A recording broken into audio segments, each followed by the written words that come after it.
Yo ayo, ayo, ayo pasti kita mampu.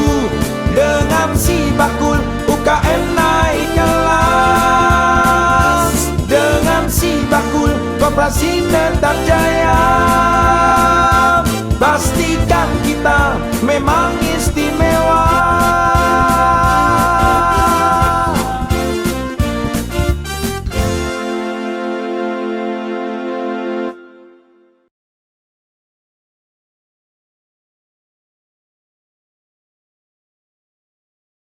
One 106.1 Geronimo The Real Sound of Jogja. Ketemu lagi ke Jawa di Sidilan, Si Bakul Jajah Desa Milangkori. Dan pastinya acara ini terselenggara oleh Dinas Koperasi dan UKM Daerah Istimewa Yogyakarta. Dan tentunya acara ini juga didukung sepenuhnya oleh Dana Keistimewaan Yogyakarta. Di siang hari ini, sore kali ya, udah jam segini. Kali ini kita di Sidilan bakal membahas tentang sinergi UMKM dan dalam pengembangan ekonomi kreatif untuk menghadapi persaingan pasar global. Wow, temanya berat ya. Tapi nggak akan berat karena kenapa? Kita di sini sudah ditemenin sama ahli-ahlinya yang tentunya di obrolan kali ini juga bakal bikin kamu tuh jadi lebih ngeh lagi, nggak berat lagi, nggak sulit lagi. Dan di kesempatan kali ini Prita sudah ditemani oleh Bapak Kurniawan SE Sos MEC Dev sebagai PLH Kadispar DIY. Selamat sore, Bapak. Terus kemudian ada juga Dr. Arum Kusumaning Tias sebagai pengamat kebijakan publik dan ekonomi global UGM. Selamat sore, Sore Mbak Prita. Terus kemudian ada Ibu Fitria Asa sebagai konsultan PLUT untuk kurasi dan pemasaran ekspor. Ini dia nih. Iya, selamat sore semuanya. Salam sehat semuanya. Sehat-sehat semua ya? Alhamdulillah. Berarti kalau misalnya udah sehat-sehat semuanya dan tampak berbahagia semuanya, alhamdulillah, kita mulai aja langsung karena ini menarik sekali temanya ya. Kalau kemarin kita membahas tentang UKM yang naik kelas, terus wirausaha baru dan segala macam, sekarang kita membahas yang ditunggu-tunggu adalah mengenai pengembangan ekonomi kreatif untuk menghadapi persaingan pasar global. Nah, sebelum kita lebih ke lika-liku persaingan pasar globalnya nih ya, mungkin ke Bapak Kurniawan dulu, Pak Awan ya. Pak, tentang ekonomi kreatif sendiri. Ini kan mungkin sampai detik ini mungkin ada yang kayak semacam bola liar gitu loh. Banyak definisi tentang ekonomi kreatif ini sendiri. Mungkin dari Bapak Awan ini bisa dijelaskan kembali ke kancah muda. Seperti apa definisi gimana dong? Definisi maksudnya secara jelas gitu tentang ekonomi kreatif ini sendiri. Ya, baik. Mungkin saya mulai dari penjelasan apa itu ekonomi kreatif ya barangkali. Tapi secara sederhana ya biar kita juga gampang untuk mencernanya karena masing-masing kan tentu tidak bergelut di dunia ekonomi kreatif.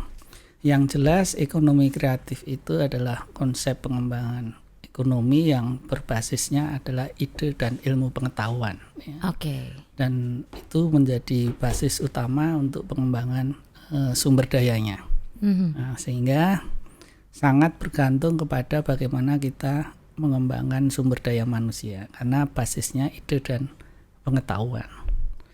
Dan kebetulan juga ini karena pertanyaannya ke Dinas Pariwisata, kami itu di 2023 ya Dinas Pariwisata itu ada satu bidang baru kebetulan yang itu merupakan bidang kumpulan ya dari berbagai OPD yang lain yang kemudian disatukan menjadi fungsi bidang ekonomi kreatif di Dinas Pariwisata sehingga ini lebih mudah berkoordinasi dengan Kementerian Pariwisata dan Ekonomi Kreatif karena fungsi ekrafnya mulai 2023 itu ada di kami di Dinas Pariwisata. Jadi ini bidang baru dan tentu masih butuh kolaborasi ya dengan dinas yang lain yang terkait ya karena ekraf itu irisannya cukup banyak ya dengan Diskop tentu, kemudian dengan Disperindak jelas ya.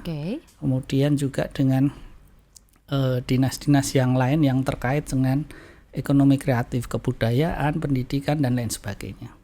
Sehingga tadi kembali ke definisi, jadi kalau kita bicara ide dan pengetahuan tentu tidak cukup dinas pariwisata yang menjadi motor ya. Jadi harus dengan dinas yang lain untuk berkolaborasi, apalagi kalau kita bicaranya sampai ke masalah global, ekonomi global. Nah ini tentu jadi persoalan besar yang kita tidak bisa bekerja sendiri, harus bersama-sama dengan yang lain.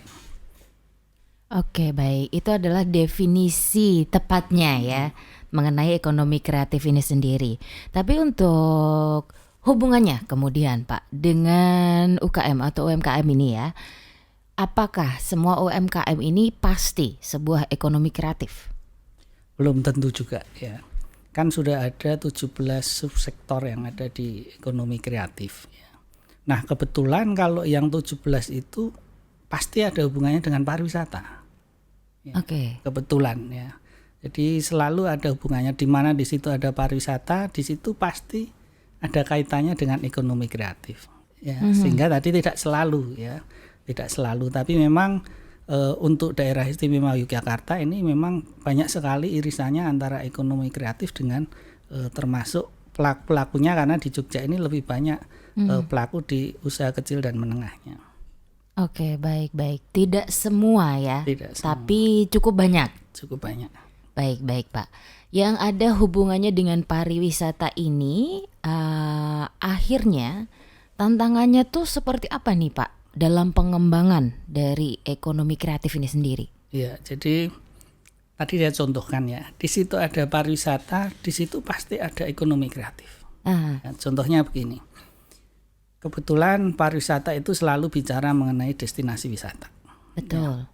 Kemudian pariwisata itu selalu mendatangkan konsepnya orang dari luar untuk berkunjung ke destinasi, ke DIY misalnya. Ya. Nah, ada kebutuhan ya, wisatawan pengunjung ke destinasi itu tidak hanya kemudian melihat situasi suasana di sebuah tempat wisata, tapi di sana pasti dia ada kebutuhan yang ada sangkut pautnya misalnya dengan souvenir kriya ya. Kemudian juga ada hubungannya dengan fashion juga ya. Ada hubungannya yang pasti kuliner ya karena itu pasti dimanapun pariwisata pasti juga bicara kuliner juga ya. Nah, 3 subsektor ekraf inilah yang kemudian sangat dominan ya di setiap destinasi wisata. Nah, sehingga ini jadi sebuah kaitan irisan yang selalu ada ya, nggak pernah lepas. Jadi pasti pariwisata ada kaitannya bahkan sampai ke fotografi dan lain sebagainya, karena subsektornya ada banyak ya.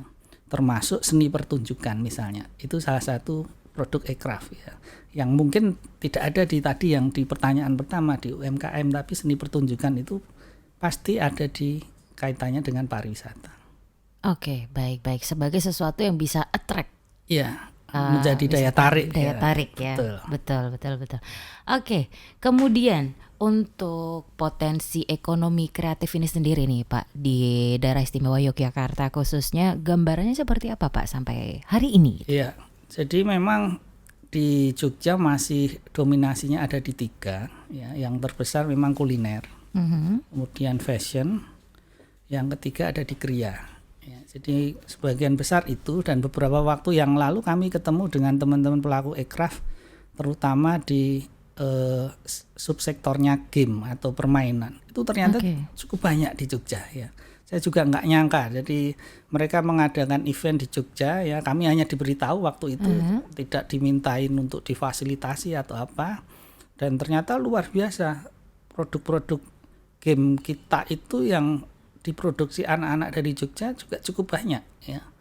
Ada 10 perusahaan ya, kecil ya, tapi sudah sampai ke mendunia mereka ternyata ya. Banyak game yang kita ciptakan ternyata mampu kita jual keluar. Ya, ini salah satu contohnya. Jadi kalau yang kondisi terkini Jogja memang yang dominan 3 tadi ya, kuliner, fashion sama kriya, tapi potensi ekraf yang lainnya ternyata kita masih cukup besar, hanya belum dikembangkan, barangkali belum diperhatikan ya, karena fungsi pemerintah kan mestinya bisa jadi katalisator untuk mereka ya.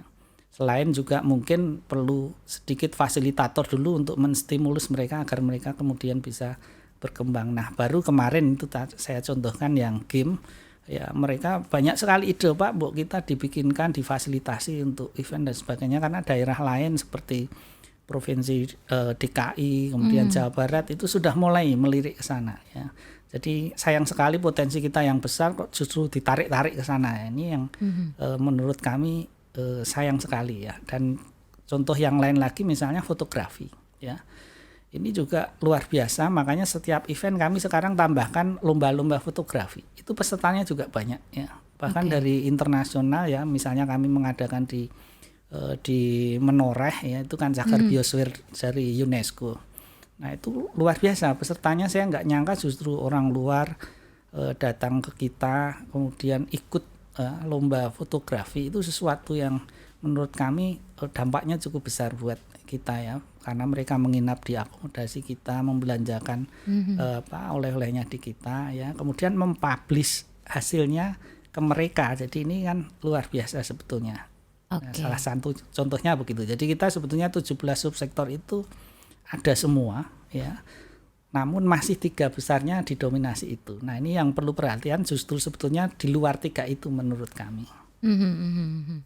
Malah saya juga baru tahu ini loh, Pak. Ada 10 ini ya, yang dari kategori games tadi ya, permainan itu tadi dari Jogja itu, Pak. Dari Jogja. Oh wow. Anak-anak muda lagi. Jadi luar biasa sebetulnya. Oke. Ternyata maksudnya dari 3 poin yang disebutkan tadi gitu kan ya, dari apa sih tadi, food itu bahasa Indonesianya saya mendadak lupa loh hari ini. Kuliner. Ada-ada aja ya. Kuliner dan segala macamnya tadi ternyata di sektor lain pun punya potensi ya Pak ya. Betul ya. Oke, baik. Dan tadi Bapak Awan juga sempat mengatakan kalau misalnya hal-hal baru ini atau temuan-temuan potensi-potensi ini akan difasilitasi. Nah, fasilitas seperti apa sih yang akan disediakan sendiri untuk pengembangan ekonomi kreatif ini? Ya, jadi sebetulnya cukup banyak ya. Banyak permintaan dari mereka sendiri justru. Ya, salah satu contohnya misalnya dengan pelatihan ya.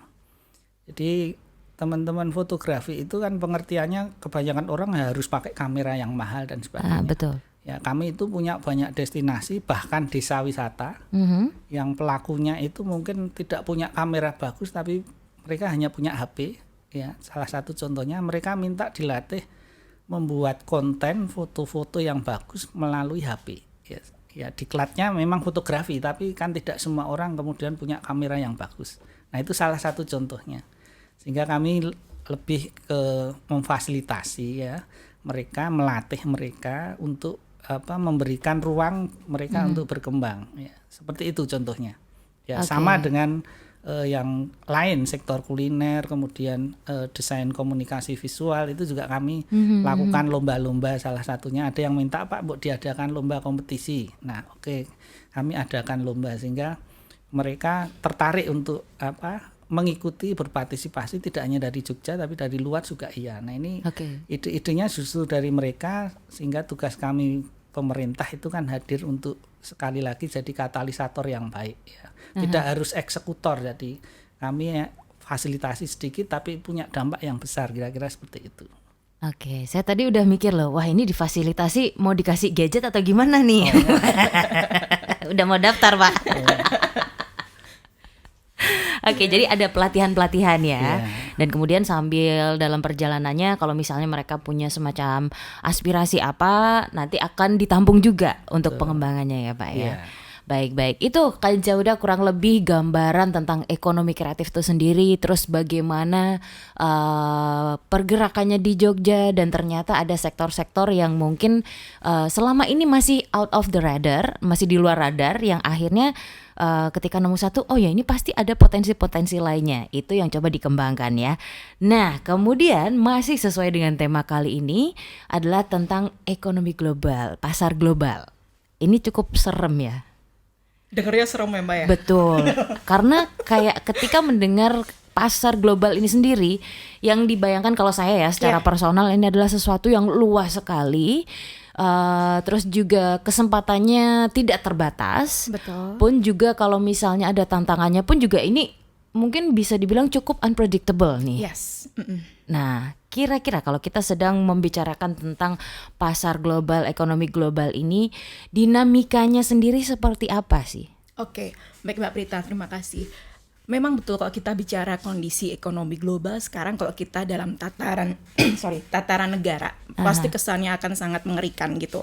Dimana kemudian baru hari Senin kemarin misalnya Menteri Keuangan kemudian dengan kelompok penjaga sektor keuangan kita mengatakan bahwa tahun depan itu tahun yang sangat berat. Oke. Kemudian bahwa resiko global itu sangat meningkat. Inflasi daerah pasti akan meningkat.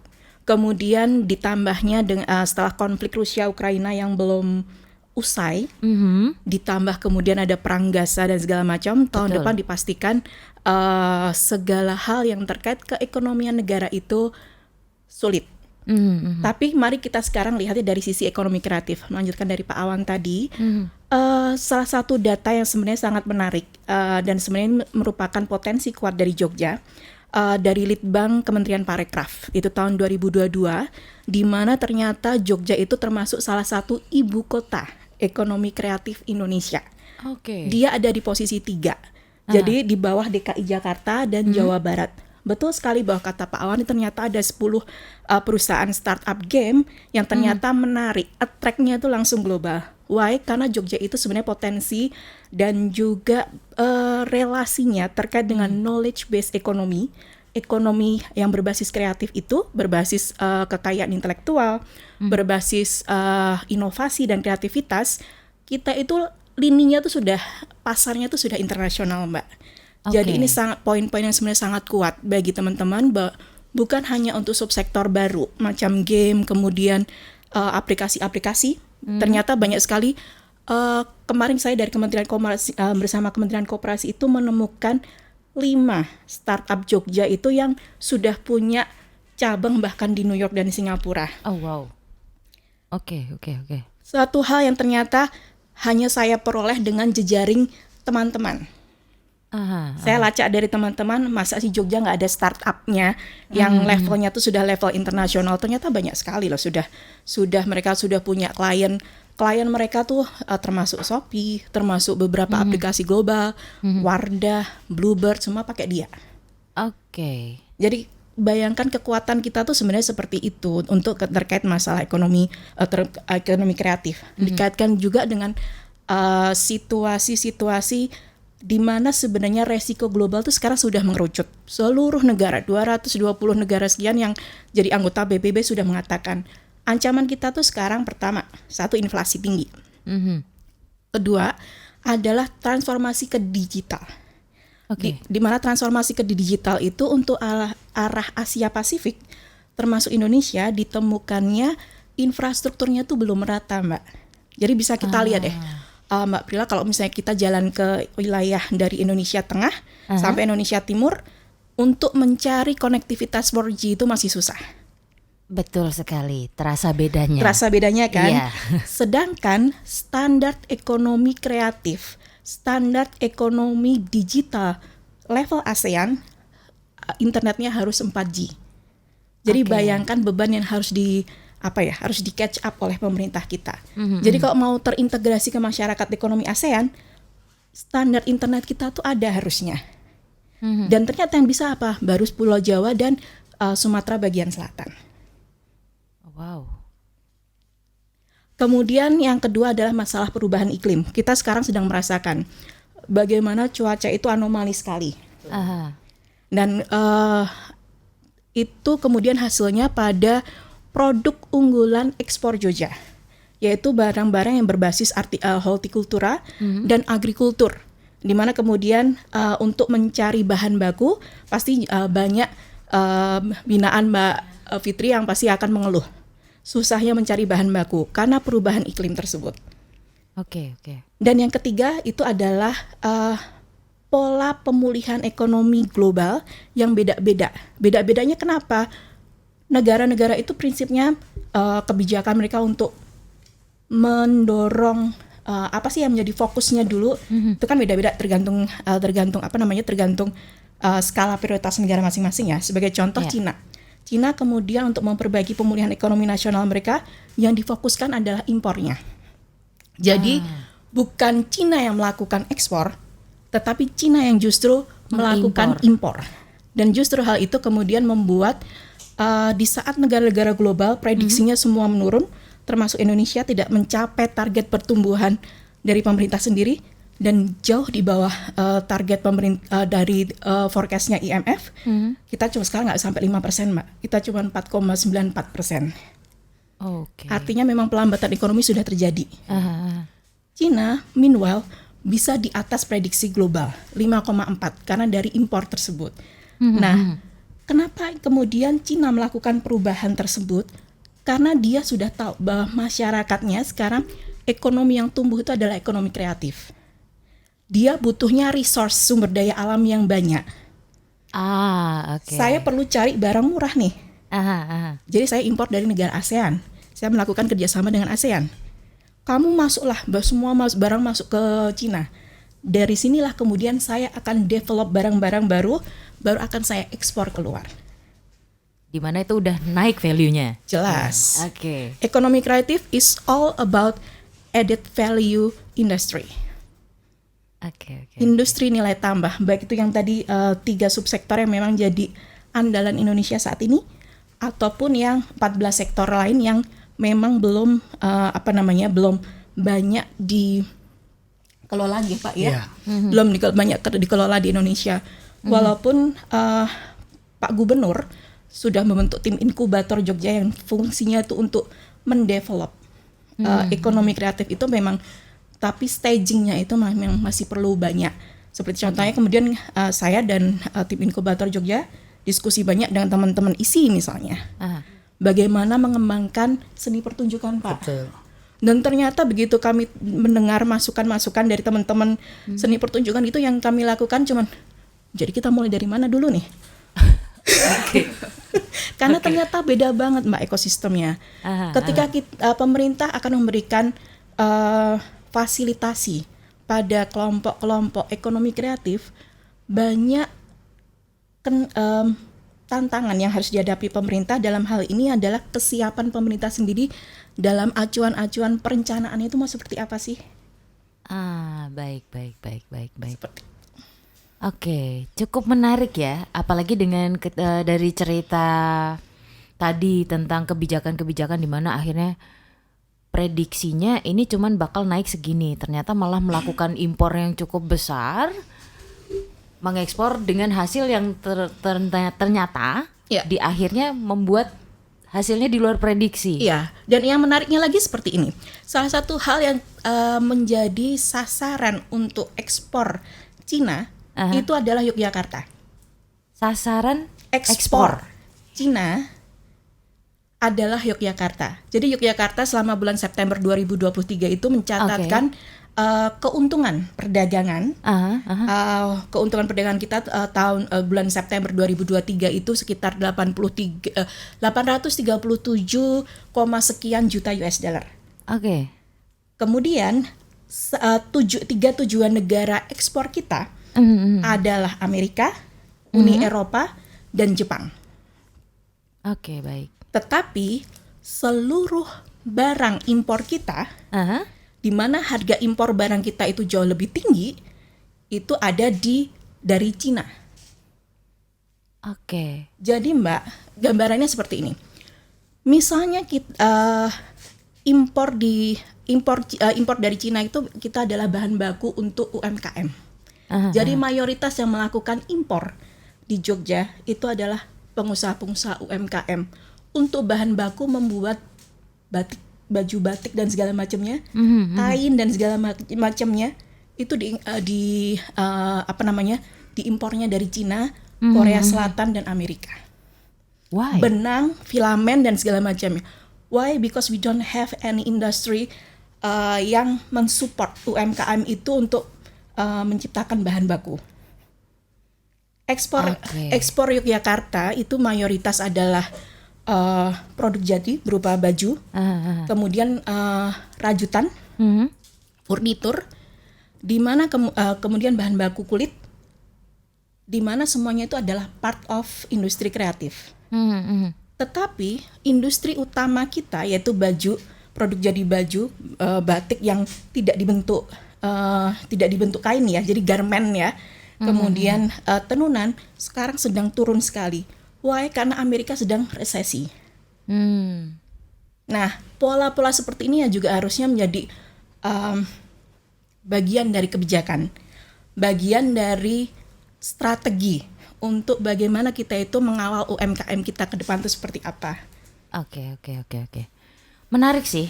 Maksudnya dengan cerita-cerita yang sudah di-share tadi gitu kan ya sama Ibu Arum. Saya sebagai end user, to be honest ya, kalau misalnya mau belanja online, carinya barang dari Cina soalnya murah. Sangat murah kan? Iya, betul. Ya. Betul.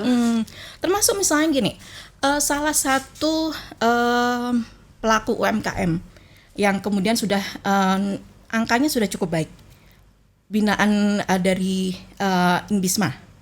Bahan bakunya itu semua masih tergantung pada Cina. Untuk kemudian dia memberikan added value-nya berbasis desain saja. Oke. Jadi misalnya kayak industri sepatu gitu. Daripada teman-teman UMKM itu mengambil basis sepatu yang kemudian mau mereka kreasikan dengan berbagai craft, dengan berbagai painting, berbagai apapun itu ya, yang sekarang trennya tentu Mbak Fitri jauh lebih tahu. Mereka akan lebih murah beli dari Cina daripada beli di Jawa Barat yang mereka juga ada produk-produk semacam itu. Sepatu-sepatu polosan itu untuk yang kemudian dihias, jauh lebih murah beli dari Cina daripada beli dari Jawa Barat. Oke, baik. Menarik sekali sih ya, karena kan memang tadi satu lebih murah. Terus kalau kita ngomongin dari sisi kebijakan, jadi ketika kondisi yang seperti diceritakan sama Ibu Arum tadi, di mana orang layaknya ekspor, dia malah mengimpor nih. Apakah kebijakan-kebijakan semacam itu applicable di negara kita sendiri? Sebenarnya untuk beberapa daerah yang memang potensi ekonomi kreatifnya tinggi sangat applicable. Sebagai contoh, terbukti kemudian pemerintah DIY dengan kota Shanghai sudah memiliki kerjasama untuk khususnya ekonomi perdagangan. Itu per 2014. Sebagai monumennya itu yang di Gang Ketandan itu yang ada hiasan gapura. Pecinan ya. Pecinan, betul Bapak. Nah, itulah bentuk salah satu turunan kerjasama, di mana turunan kerjasamanya itu ada 7 bidang. Yang pertama itu adalah ekonomi perdagangan yang saya rasa belum dioptimalkan oleh pemerintah kita. Dalam hal ini adalah DIY, karena akhirnya kita yang kena impor melulu nih. Tapi ekspor kita ke Cina itu memang ada, tapi cenderung angkanya turun dari year on year ya. Jadi maksudnya dibandingkan dari tahun lalu dengan tahun sekarang, sama-sama bulan September, angka ekspor kita ke Cina itu turun. Oke. Tapi impor kita tuh naik terus. Ini kayaknya oknumnya salah satunya saya ya. Salah murah sih. To be honest gitu kan. Kalau seperti Mbak Brak, sepertinya kita akan merasa bersalah ya Mbak. Tapi don't worry, karena kita justru nggak bersalah. Karena apa? Ternyata yang banyak diimpor dari Cina itu adalah bahan baku setengah jadi untuk pelaku UMKM kita. Itulah yang menyedihkan. Oke. Setengah jadi ya. Betul jadi. Bapak. Kayak tadi saya sempat agak kaget dan juga bertanya-tanya begitu kan ya. Kok malah kain impor dari sana? Betul, karena lebih murah. Kain-kain bahan yang kemudian dijadikan batik itu tidak ada yang bisa mengalahkan efektivitas dan efisiensi biaya dari Cina. Dan senternya itu di Shanghai. Bukankah itu indah sekali dan menjadi menjadi kalau menurut saya Pak, jadi pola ruang kerjasama yang luar biasa nih antara Pemprov DIY dengan pemerintah Shanghai misalnya, difokuskan untuk kegiatan-kegiatan ekonomi budaya yang ada khusus penugasan.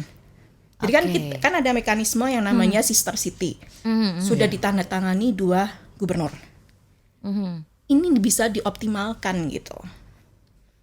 Nah, sebenarnya cara-cara ekonomi kreatif itu memang tidak akan bekerja atau bergerak dalam sistem global yang tadi saya katakan seperti itu ya, bahwa ada resiko global, bahwa ada resesi iya, inflasi iya, tetapi once kita tahu ekonomi kreatif kita itu posisinya di mana, kekuatan kita di mana, jalan tikusnya itu banyak sekali. Oke, baik. Cukup menarik sih ya tentang gambaran keseluruhan dari pergerakan atau dinamika ekonomi global ini sendiri. Nah, setelah itu kita bakal lebih mengkerucut lagi nih, baru dengan yang namanya Daerah Istimewa Yogyakarta sendiri ini ya, tempat kita bisa duduk bareng seperti ini gitu kan ya. Ini untuk potensi ekonomi kreatifnya sendiri itu seperti apa? Ketika disandingkan dengan konteks percaturan ekonomi global. Oke, baik. Terus terang kalau kita bicara potensi ekonomi kreatif DIY, resources atau human resourcesnya itu tetap tertinggi di Indonesia. Oke. Tetapi ekosistem pendukungnya itu kita memang masih kalah kompetisinya nih dengan daerah-daerah lain, terutama Jawa Barat, sekarang Jawa Tengah, dan apalagi Jakarta ya. Salah satu hal yang menarik kemarin sekitar 2 tahun yang lalu, saya mendampingi Bappenas untuk kemudian mereview KEK Nongsa Digital itu di Batam. Dan dia merupakan kawasan ekonomi khusus yang basisnya itu adalah industri digital yang tadi disebutkan Pak Awang, ada game, kemudian ada aplikasi. Dan ada film digital. Jadi yang buat film Upin Ipin animasi ya. Nah, ada beberapa animasi yang sudah cukup terkenal ya, dan sudah disebarkan di film-film kita itu dibuatnya di Nongsa Digital Park itu. Dan 70% pekerja Nongsa Digital Park itu diaspora Jogja, orang Jogja dan lulusan Jogja yang kemudian bekerja di sana, ditarik ke sana. Waduh. Oke, komoditasnya dibawa ke sana ya. Komoditasnya dibawa ke sana dan komoditasnya berupa orang.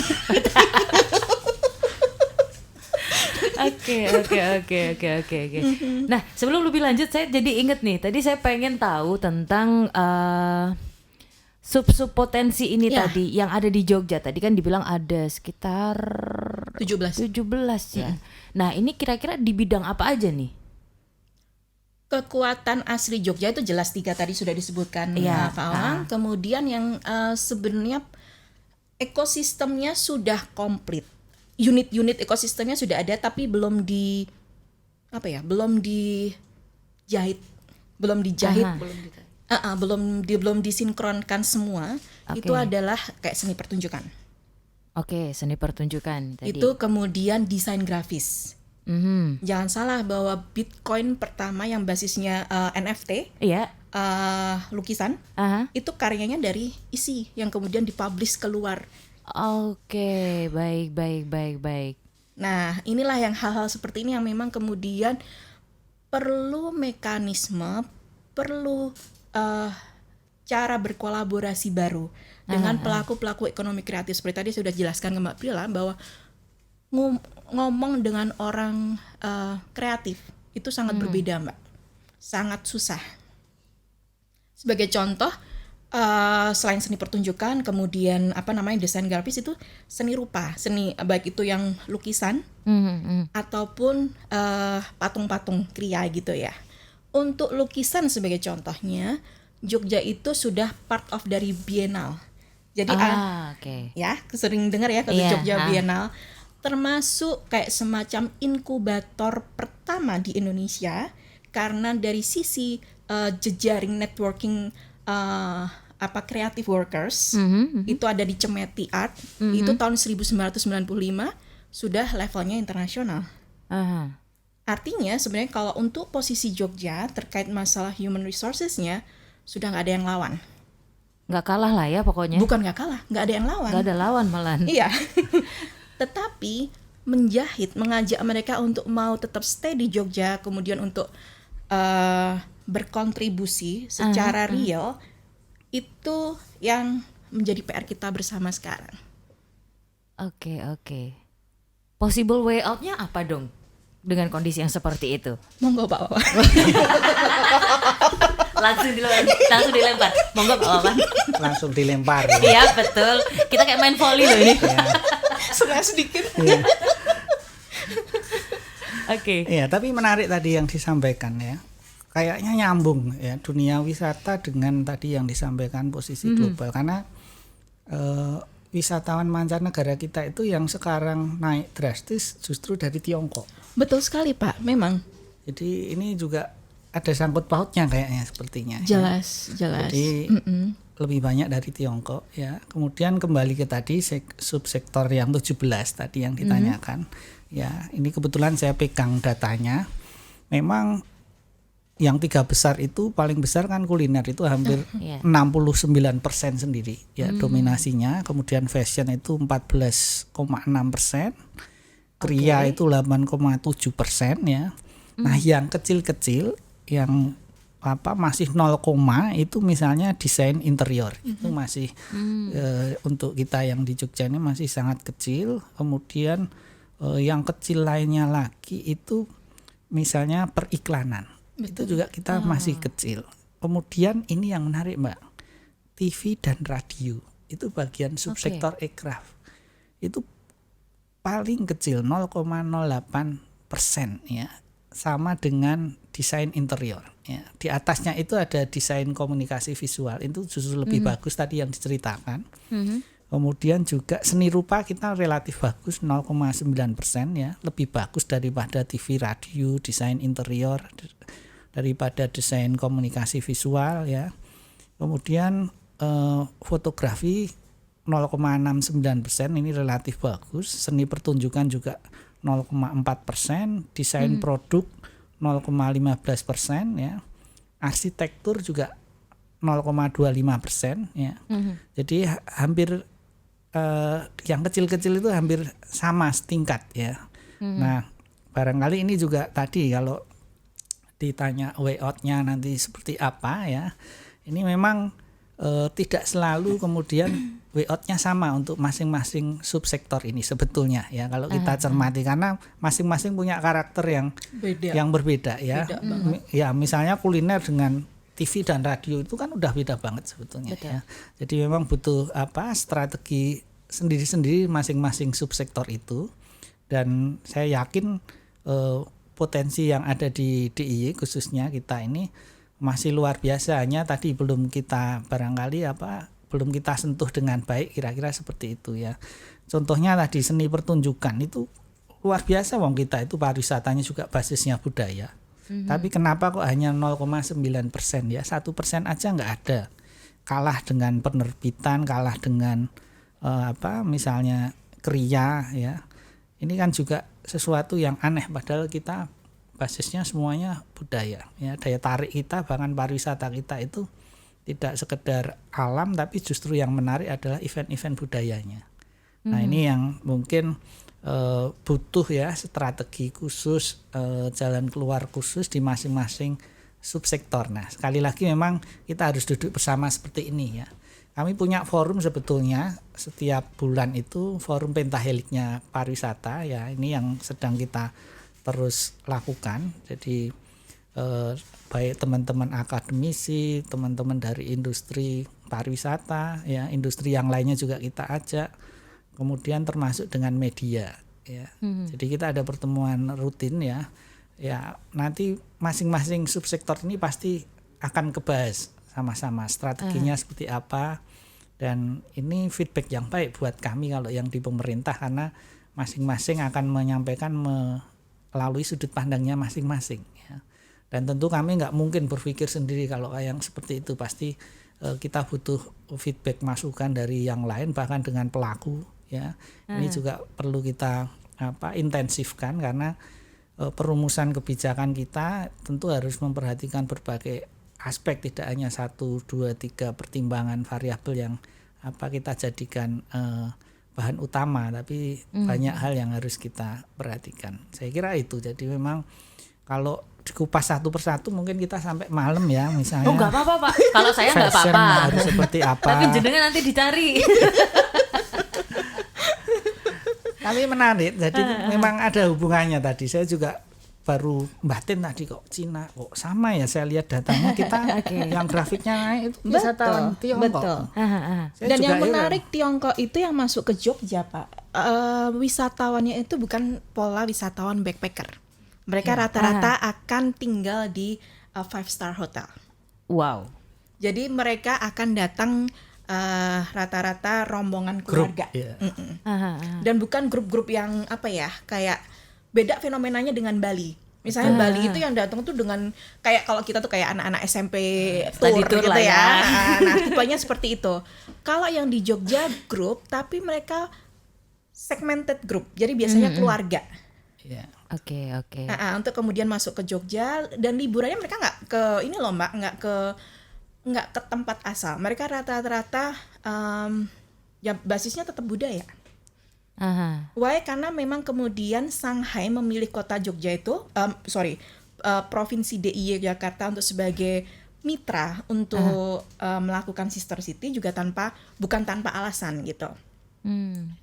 Salah satu dokumen yang tercatat saya tadi pagi sempat lihat yang dokumennya sister city-nya Shanghai itu tidak banyak. Cuman ada Chicago, Pak, Amerika, kemudian Indonesia itu di Yogyakarta. Salah satunya adalah jejak sejarah. Oke. Sejarah perdagangan ya. Jadi memang kemudian kalau Shanghai sudah sistem perdagangannya itu sejak dinasti Yuan, jadi sekitar 3.000 tahun yang lalu ya. Sudah dari awal ini. Kita kan memang baru sekitar 255 tahun. Nah, tetapi ternyata rekam jejak arkeologi perdagangan, istilahnya kalau dalam akademis gitu, sangat menjadi penentu bagaimana itu pola kolaborasi ekonomi kreatif yang basisnya adalah people to people. Jadi sebenarnya peran pemerintah benar-benar bergeser. Tepat seperti yang tadi dikatakan Pak Alang, bahwa kita tuh cuma jadi pendorong, katalisator saja. Nggak mungkin jadi regulator lagi. Karena pola yang namanya ekonomi kreatif, mostly yang kaitannya di luar yang 3 tadi, itu ekosistemnya itu sangat cepat sekali berubah. Dan rata-rata polanya bukan G2G atau government to government kerjasamanya, tapi business to consumer. Betul, dinamis sekali itu. Menarik. Menarik. Itu sih. Ternyata itu ya alasannya ya. Ada jejak sejarah yang cukup kuat. Betul. Kenapa akhirnya jadi ada kesepahaman sister city. Ya. Jadi itu kenapa dalam setiap kesempatan di DI itu saya mengatakan, ayo gali untuk arkeologi industri dan arkeologi perdagangan dari Jogja. Inilah kekuatan real kita. Jangan salah yang namanya global value chains, Mbak Fitri yang sedang berulang kali ngomongin tentang nilai rantai pasar global. Indonesia itu Pak, yang dicantumkan GVC-nya itu cuma 2 titik. Batavia sama Mataram dalam hal ini adalah Mataram Jogja. Dan itu terbentuk dari tahun 1820. Oke, saya seneng nih yang gini nih, bahas sejarah-sejarah begini nih. Dan ada yang unik lagi tadi ya, Apa tuh, Pak? nyambungan disinggung tadi ada pecinan. Kami itu punya festival Pekan Budaya Tionghoa. Oke, ya. Annual ya Pak ya? Iya, dan itu kalau pada pekan itu wisatawan Nusantara kita itu biasanya pas grafiknya turun. Ya, naiknya wisatawan Nusantara itu hanya di Juni, Juli sama akhir tahun. Musim liburan Nah, ya Pak ya. kalau yang ini justru naiknya yang Tiongkok tadi di situ juga. Jadi ini saya juga masih berpikir kenapa ya. Tepat. Karena itu misi mereka untuk mencari sistem untuk pola perdagangan tadi seperti yang saya katakan bahwa Cina itu memilih impor dulu. Jadi cari barang-barang sumber daya alam, cari barang-barang yang kemudian bisa dia added value, termasuk kolaborasi UMKM-nya, itu kan semua basicnya dari mereka jejak sejarah. Betul ya, kayaknya itu juga ada pengaruh. Oke, saya kira ngumpul ke balung pisah. Iya, benar. Karena jangan salah loh, yang di daerah situ Ketandan itu Pak, 9 marga tertuanya Cina itu ada di sini. Iya. 9 Marga tertua. Jadi 9 marga tertua yang masuk ke Indonesia di era Dextro Melayu itu sekitar tahun 500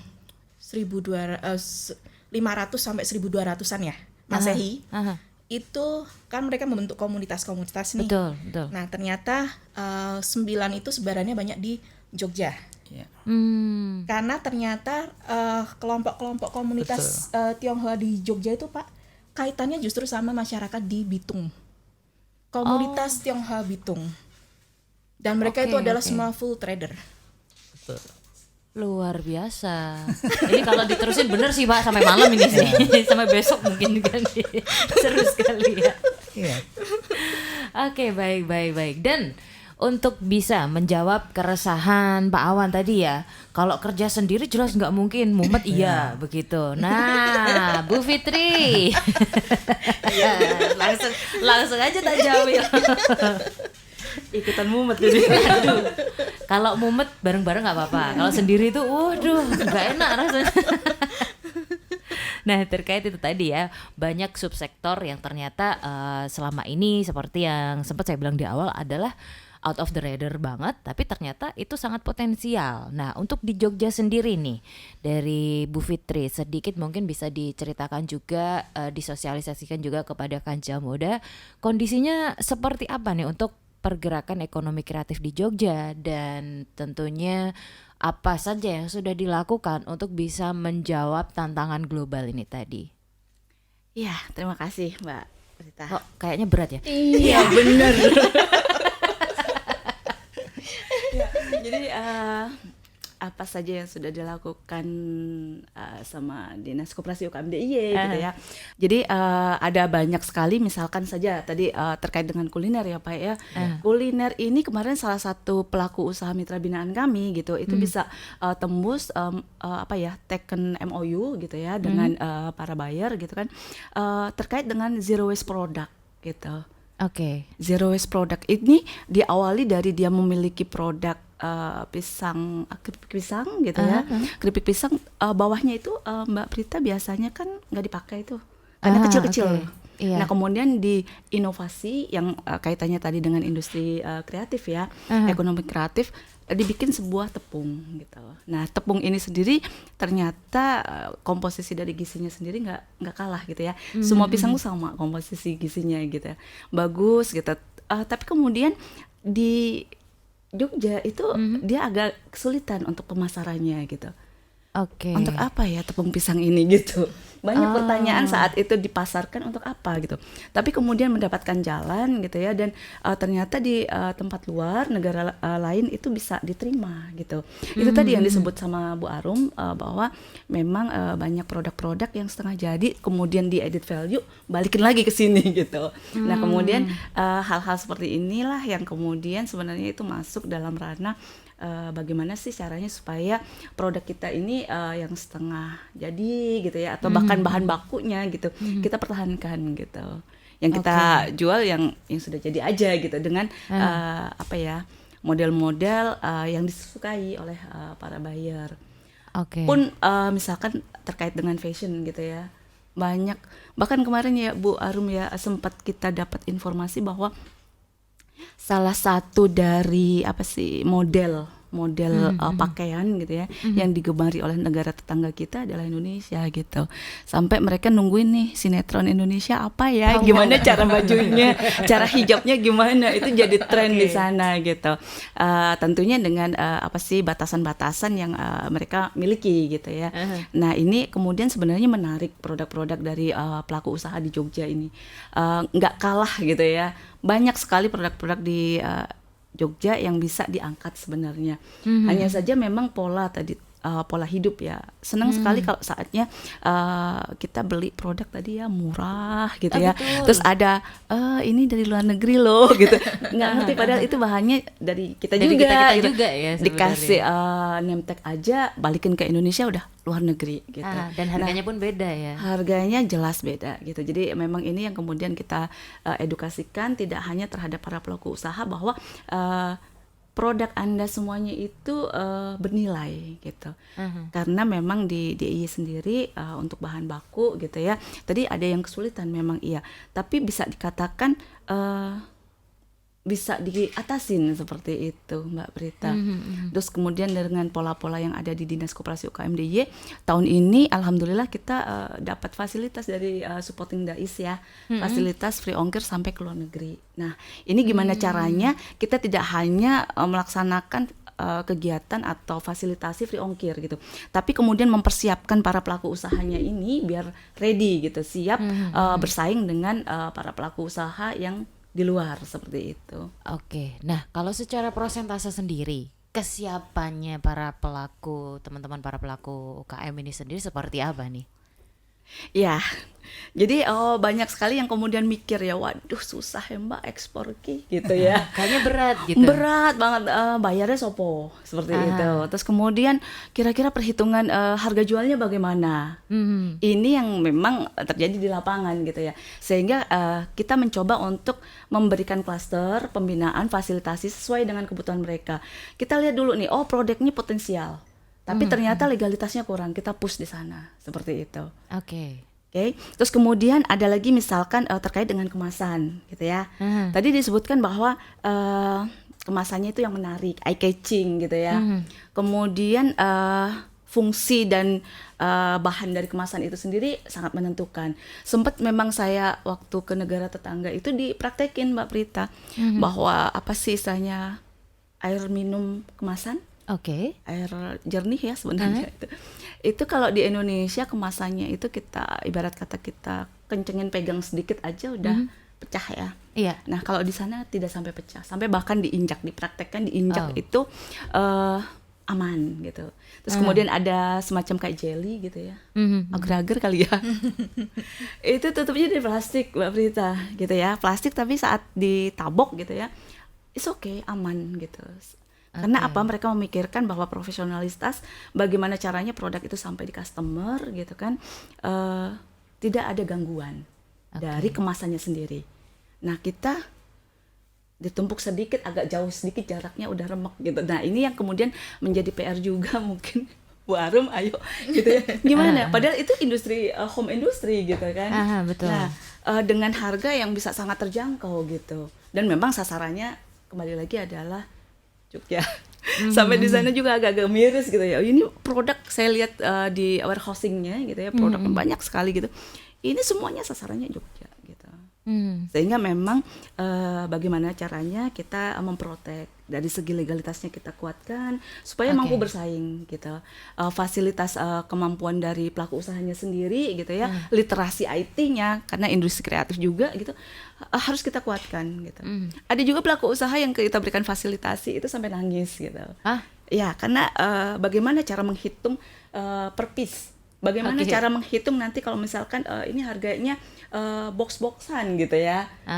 Kemudian ditambahkan lagi nanti harga untuk biaya kirimnya. Ini kan harus tepat ya. Masuk dalam kontainer itu kan mempengaruhi biaya seperti itu. Jadi sebenarnya tinggal masukin aja sih, kita udah kasih rumus gitu, tinggal entry data. Tapi karena memang literasinya kurang gitu ya, sampai nangis itu pelaku usaha. Tapi inilah peran kita untuk memfasilitasi, mendampingi seperti itu.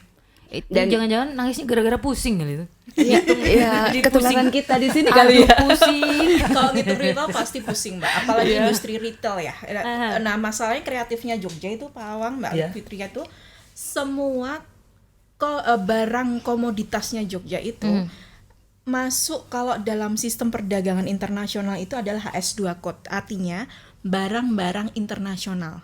Siapa saja boleh masukin, siapa saja boleh mengeluarkan. Jadi siapa saja boleh beli, siapa saja boleh ekspor. Inilah di satu sisi menjadi kendala untuk kemudian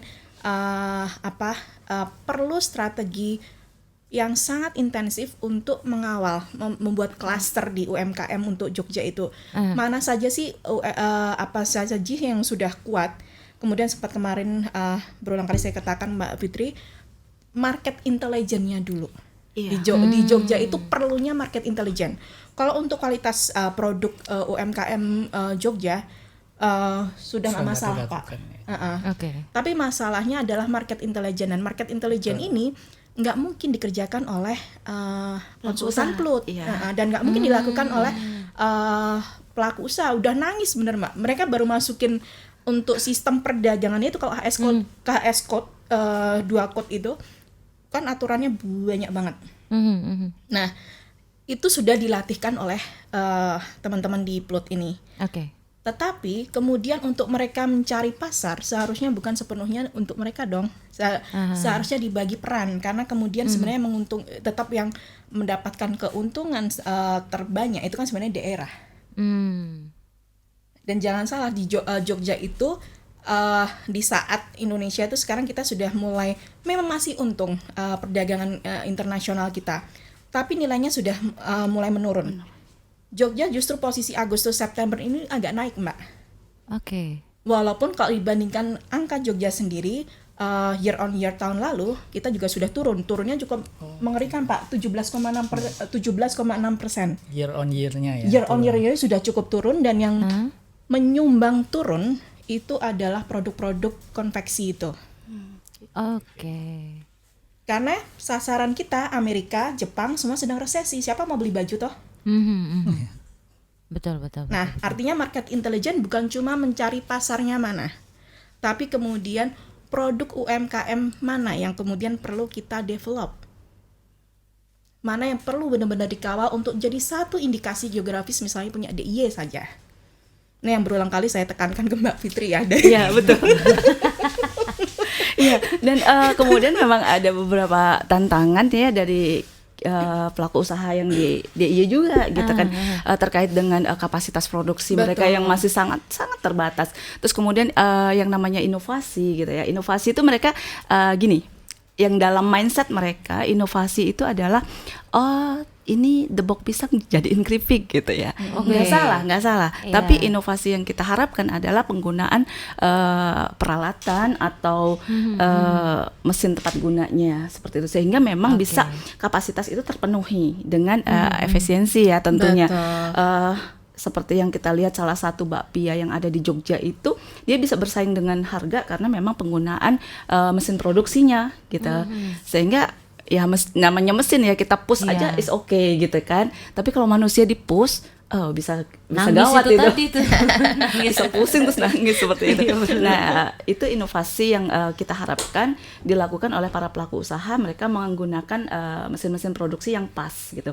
Banyak sekali mesin produksi yang kemudian tidak sesuai gitu kan. Ibarat kata nih kapasitas mereka hanya berapa gitu ya. 1.000 misalkan sekali bikin gitu ya. Pakai mixernya gede banget sehingga cuma nyangkut. Bener-bener. Nah, ini kan nggak pas gitu ya. Terus kemudian berapa butuh lead time-nya mereka untuk memenuhi kapasitas itu. Jangka waktu misalkan ada pesanan nih 1 kontainer gitu ya, berapa lama gitu. Terkait tidak hanya dengan kapasitas tadi ya, kapasitas kan kuantitinya, tapi waktunya mereka untuk memenuhi dari apa istilahnya pemesanan ini sendiri itu juga harus diperhitungkan. Nah, ini adalah tantangan yang kemudian bagaimana sih caranya supaya kita bisa setidaknya itu bisa mengurangi gap gitu.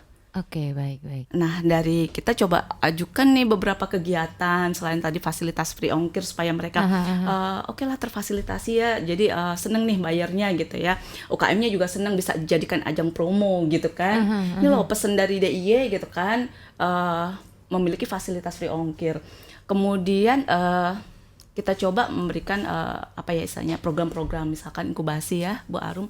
Kita memiliki inkubasi 3, salah satunya 3 ini dari Saka yang mindset kewirausahaan. Kemudian dengan kita kerjasama dengan salah satu perguruan tinggi swasta di Jogja untuk para pelaku usaha yang sudah sustain. Nah, yang saat ini kita laksanakan adalah inkubasi pijar gitu, inspirasi Jogja istimewa beyond the boundaries gitu. Jadi bagaimana caranya supaya produk-produk UKM Jogja ini bisa go global. Tentunya ini harus kita apa ya istilahnya kita kolaborasikan tadi, nggak bisa sendiri gitu. Kita coba dari segi standarisasi produknya. Kita ketuk-ketuk tuh pintu dari badan karantina misalkan. Ini standarisasinya apa? Sertifikat yang dibutuhkan apa? Seperti itu. Nah, kita coba ke arah situ. Terus kemudian nanti terkait dengan regulasi, kita kerjasama dengan Bea Cukai gitu. Terus kemudian untuk mempromokan gitu ya produk dari teman-teman pelaku usaha di Jogja, kita banyak berkontak dengan para perwadak gitu. Saya juga baru tahu itu Bu Prita, saya kurang jauh kayaknya mainnya Bu Arum. Jadi apa ya, ibarat kata ternyata mudah sekali mendapatkan kontak mereka dan nggak perlu malu, nggak perlu kemudian kita rendah diri gitu ya. Itu tugas mereka kok gitu. Ini kita ada produk bagus gitu kan, kemudian ada fasilitas free ongkirnya, kenapa enggak? Mohon dong tolong. Nah, kemarin sempat juga main-main gitu ya ke BSD City gitu kan, ketemu dengan berbagai perwadak ya atas perdagangan di sana dan ITPC gitu. Jadi banyak pelaku usaha di sana itu yang bisnis konseling gitu sama mereka. Kita masuk aja di sana. Masuk, ikut daftar dong pastinya gitu ya. Kalau enggak digeruduk nih sama pelaku usaha yang lain gitu. Ikut daftar, ikut ngantri, kemudian kita promokan, kita sosialisasikan sama mereka dan ternyata memang disambut sangat baik gitu. Oh, ternyata DIY punya tuh seperti ini. Nah, ini merupakan salah satu upaya dari dinas kami gitu untuk gimana caranya sih produk kita itu bisa memenuhi harapan dari para buyer di sana. Tentunya pasti ada banyak persiapan. Salah satunya dari inkubasi itu. Gimana caranya mereka juga tadi literasi keuangannya, literasi IT-nya, manajemen keuangan pasti literasi IT-nya harus tahu bagaimana membuat quotation gitu kan. Kadang-kadang mereka bingung juga ditanyain dimensinya gimana gitu. Masih oke. Nah, inilah peran dari kita untuk mendampingi, memberikan fasilitas gitu. Tidak perlu kami yang expert banget gitu, tapi kita bergandengan tangan seperti itu. Banyak sumber yang tadi kata Bu Arum sih menjahit, kalau kita bahasanya merajut gitu atau mencolok gitu. Mencolok dalam artian ini ada sumber, ini ada kawan dari dinas pariwisata, misalkan ada Bu Arum yang expert di bidangnya, ini adalah sumber gitu. Nah, bagaimana supaya ini tercolok terus kemudian mengeluarkan pijarnya dengan cantik gitu ya. Pijar ini adalah UKM kita, pelaku usaha yang ada di DIY, produknya bisa diterima di skala industri. Harapannya seperti itu. Kenapa di skala industri tujuan kami? Karena adanya repeat order. Tidak mengesampingkan dengan para buyer yang end user ya. Gitu. Kita juga bekerja sama dengan diaspora, di mana mereka kemudian kita jadikan salah satu ambasador. Gitu. Program-program ini kita create dengan para adak gitu kan, mereka diperkenalkan dengan pasti fasilitas yang ada. Kalau dari segi tes mereka sudah oke gitu ya, kalau dengan diaspora ya, karena mereka orang Indonesia juga, nggak terlalu yang berbeda kecuali dengan penduduk asli sana gitu. Kemudian mereka akan memperkenalkan ini kepada para warga yang asli di sana seperti itu. Nah, ini membuka peluang kerjasama yang luar biasa menurut saya.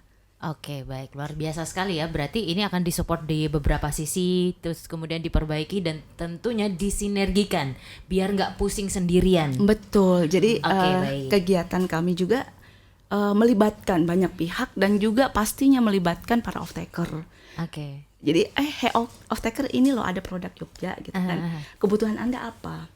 Kemudian mereka kita libatkan sehingga nanti pada akhir fasilitasi atau kegiatan itu sendiri sudah match produknya dengan keinginan mereka. Seperti itu Mbak Prita.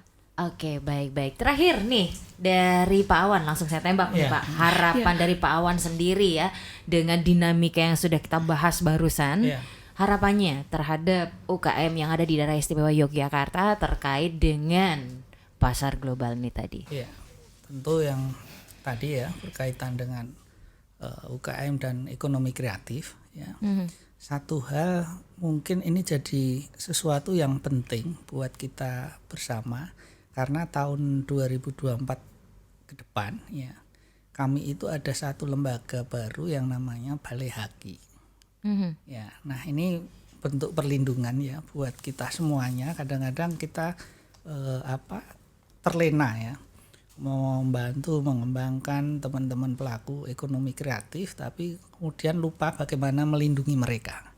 Nah, ini yang saya butuh dukungan nanti dari teman-teman yang lain baik dari OPD Dinas Perdagangan, Dinas Koperasi maupun yang lainnya, termasuk di luar pemerintahan ya. Kami butuh dukungan karena tugas kami itu juga mendampingi mereka bagaimana mereka bisa terlindungi hak kekayaan intelektualnya. Nah, ini tugas berat buat kami, makanya harus persiapannya ya 2-3 ini, karena 24 nanti pasti sudah harus running. Nah ini yang barangkali harapan yang kami inginkan, supaya kami dapat dukungan lah dari semua pihak, karena kita mulai lagi dari nol lagi ya, kira-kira seperti itu. Nah ini yang menjadi harapan utama kami. Oke, baik ya. Semoga semuanya berjalan lancar dan tentunya UKM naik kelas pastinya ya. Oke, terima kasih Pak Awan, kemudian Bu Arum, Bu Fitria untuk waktunya hari ini sharing-sharing. Mungkin boleh nih ya kita off session habis ini ya. Boleh. Oke, itu tadi Gajah Muda Sidilan kita untuk episode hari ini ya, Sibakung Jajati Somilanggori.